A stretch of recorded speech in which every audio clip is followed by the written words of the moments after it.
जी बिस्मिल्लाहिर्रहमानिर्रहीम अस्सलाम वालेकुम। जी हम फर्स्ट ईयर का मैथ एक्सरसाइज नंबर 3.5 जो है उसको हम आज इंशाल्लाह स्टार्ट करेंगे।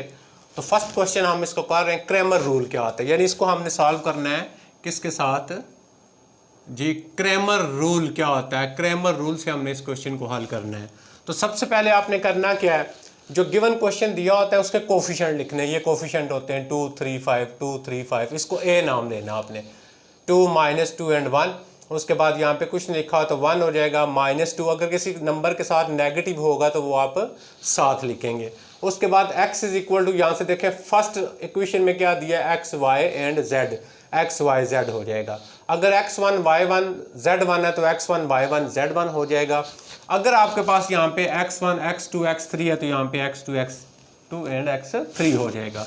जी इक्वल के आगे वाली जो वैल्यूज होती है उनको हम b कहते हैं।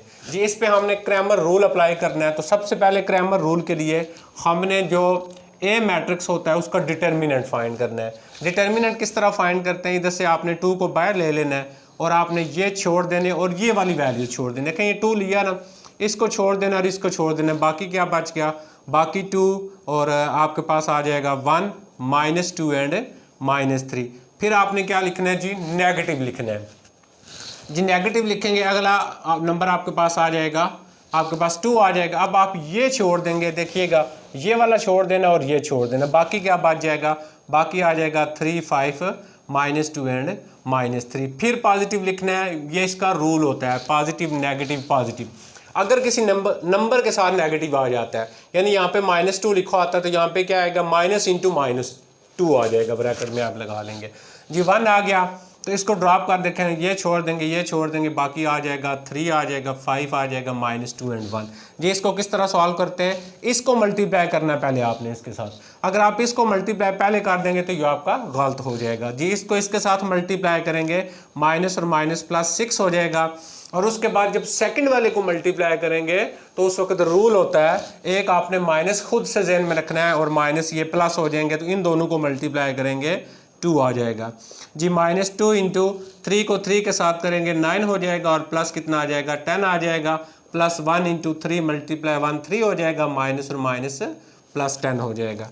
जी मज़ीद करेंगे 2 इंटू यहाँ पे आ जाएगा 12, -2 इंटू यहाँ पे आ गया 1, प्लस 1 इंटू 13 हो गया। जी नेक्स्ट जब सॉल्व करेंगे तो ये हो जाएगा आपके पास 24 -2 और प्लस 13। जी 24 और 13 आपके पास कितना आ गया जी, इसमें प्लस करें लें, 24 और 13 आपके पास आ जाएगा 7 एंड 3 हो गया।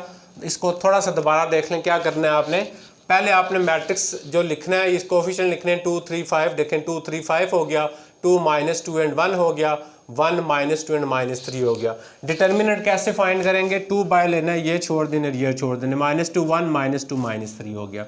फिर यहाँ पे नेगेटिव लिखना है, अगर फिर भी नेगेटिव हो नंबर के साथ तो आपने ब्रैकेट में लगाना है, मतलब माइनस और माइनस प्लस भी लिख सकते हैं आप। तो -2 इंटू ये ड्रॉप कर देंगे, ये ड्रॉप कर देंगे, 3 एंड 5 और -2 एंड -3, फिर पॉजिटिव यानी पॉजिटिव नेगेटिव पॉजिटिव, 1 लिखेंगे, ये ड्रॉप कर देंगे, ये ड्रॉप कर देंगे, बाकी आ जाएगा 3 -2 5 एंड 1।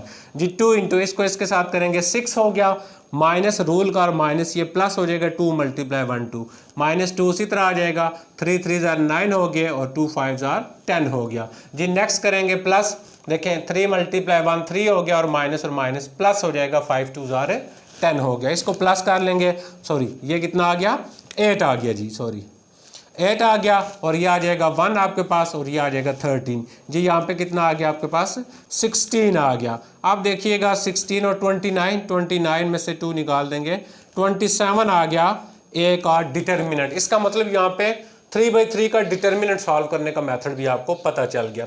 उसके बाद नेक्स्ट जो हम फाइंड करेंगे वो आ जाएगा हमारे पास D1। अब D1 क्या चीज़ होती है, D1 हम किसको कहते हैं, D1 से मुराद होती है जो फर्स्ट ए वाला कॉलम पूरा है उसकी जगह आपने B वाली वैल्यू लिखनी है। जब B वाले लिखेंगे 3 1 2 हो जाएगा, देखें इसकी जगह B वाले लिखने और बाकी दोनों उसी तरह लिख लेना आपने। 2 आ जाएगा, -2 1 1 -2 एंड -3। सेम उसी तरह सॉल्व करेंगे, D1 is equal to 3 bye ले लिया, देखें 3 जब बाय लेंगे ये छोड़ देंगे ये छोड़ देंगे, -2 1 -2 एंड -3, फिर माइनस लिखेंगे अच्छा जी 2 ले लिया, ये छोड़ दिया, ये छोड़ देंगे 1 और 2 -2 एंड -3 जी। नेक्स्ट जो आएगा क्या आ जाएगा, नेक्स्ट आ जाएगा +1 ले लिया जी। क्या छोड़ देंगे जी, इसमें छोड़ देंगे आप ये और ये ड्रॉप कर देंगे, बाकी आ जाएगा 1 2 -2 एंड 1 जी। सेम उसी तरह सॉल्व करना है आपने, 3 इंटू माइनस और माइनस +6 और +2 हो जाएगा, -2 इंटू -3 और +4 हो जाएगा, +1 इंटू -2 सॉरी 1 मल्टीप्लाई 1 और +2 2 4 हो गया जी। मज़ीद हल करेंगे 3 इंटू 8 हो गया और फिर आगे आ जाएगा आपके पास -2 इंटू 1 आ गया और +1 इंटू 5 आ गया जी। ये आ गया हमारे पास 24 और ये हो गया -2, ये आ गया 5। अब देखिएगा 24 और 5 29 हो गया, 29 में से 2 निकाल देंगे तो आपके पास D1 इज इक्वल टू 27 आ गया जी। अब हम फाइंड करेंगे D2। अब D2 आपने किस तरह फाइंड करना है, इसको मैं थोड़ा रेज कर देता हूँ जी। आपने D2 फाइंड करना है, तो जब आप D2 फाइंड करेंगे तो फिर आपने किस तरह लिखने, D2 की जगह आपने क्या करना है जी, D2 की जगह आपने फर्स्ट वाले जो होंगे वो उसी तरह लिखने, सेकंड कॉलम की जगह B वाले आ जाएंगे। तो जी आपके पास फर्स्ट वाले से 2 3 5 हो जाएगा, 2 3 5 हो गया, ये ड्रॉप करेंगे, इसकी जगह क्या आ जाएगा, इसकी जगह आ जाएगा 3 1 एंड 2 हो जाएगा जी। सॉरी, दूसरे की जगह B वाले लिखने हैं जी। B वाले क्या आपके पास 3 1 एंड 2 जी, 3 1 एंड 2 जी। तीसरा जो होगा वो भी इसी तरह। दोबारा इस बात को मैं रिपीट कर देता हूँ कि आपने क्या करना है, जब D2 फाइंड करना है तो उस वक्त आप क्या करेंगे, आपने 1 वाला कॉलम उसी तरह लिखना है A का, और दूसरा जो कॉलम होगा इसकी जगह आपने 3 1 2 ये वाली वैल्यूज आ जाएंगी, यानी B की आ जाएंगी जी। अब इसको मैं डायरेक्ट सॉल्व करूँगा, आपने इसी तरह बनाना है। तो 2 इंटू ये मेरे पास आ जाएगा -3 और +4 हो जाएगा, -3 इंटू जब इसको मैं छोड़ दूंगा तो बाकी मेरे पास आ जाएगा -9 और +10 हो जाएगा जी। नेक्स्ट जब मैं 1 लूँगा तो 1 लेने के लिए इसको और इसको छोड़ दूंगा तो ये आ जाएगा मेरे पास 6 एंड -5 जी। अब सिंप्लीफाई करेंगे, 2 इंटू 1 हो गया, -3 इंटू 1 हो गया, प्लस आपके पास यहाँ पे कितना आ गया जी, 1 आ गया जी। क्या आ जाएगा 2 -3 +1, आंसर कितना हो गया, 0 हो गया। ये क्या आ गया, D2 आ गया जी। ये भी आपके पास आंसर 0 हो गया जी। अब नेक्स्ट जो आएगा आपके पास ये आपके इस तरह है। तो नेक्स्ट देखें, जब हम इसको सॉल्व करेंगे तो ये हमारे पास आ जाएगा जी ये, और ये वाला पोर्शन हो गया आपके पास, ये आपका ये जी। इसको देखें, ये जब सॉल्व किया हमने, ये वाला पोर्शन हमारे पास ये हमारे पास D1 के लिए सॉल्व किया, D2 के लिए सॉल्व किया जी। नेक्स्ट आ जाता है हमारे पास, जब फाइंड करेंगे D3 हो जाएगा। अब D3 जब फाइंड करेंगे, देखें D3 mod is equal to, उसको आपने क्या करना है, फर्स्ट दोनों उसी तरह आ जाएंगे, 2 3 5, सेकंड वाला जो होगा वो भी आ जाएगा, ये आपके पास आ जाएगा 2 3 5, सेकंड वाली वैल्यू भी इसी तरह 2 -2 1, तो आ जाएगा आपके पास 2 -2 1। थर्ड वाली वैल्यू की जगह अब B के कोफिशिएंट आ जाएंगे जी। ये आ जाएगा 3 1 एंड 2। सेम उसी तरह सॉल्व करेंगे, आप इस तरह हल कर सकते हैं, मैं अभी क्योंकि आपकी टाइम की बचत के लिए इसको शॉर्ट कर रहा हूँ जी। ये छोड़ देंगे, ये आ जाएगा -2 एंड -1, फिर -2 लगाते हैं, ये और ये ड्रॉप हो जाएगा। जब ये और ये ड्रॉप करेंगे 6 -5 हो जाएगा, और +3 इंटू ये और ये ड्रॉप करेंगे 3 + 10 हो गया जी। यहाँ पे आ जाएगा आपके पास -5 बचेगा, और इसके साथ मल्टीप्लाई करेंगे -10 हो जाएगा। उसके बाद नेक्स्ट हमारे पास 1 बचेगा, यानी -2 आ जाएगा। इधर से हमारे पास 13 हो गया, और ये 13 को इसके साथ करेंगे 39 हो गया। अब अगर देखें तो यहाँ पे हमारे पास -10 -12 हो जाएगा।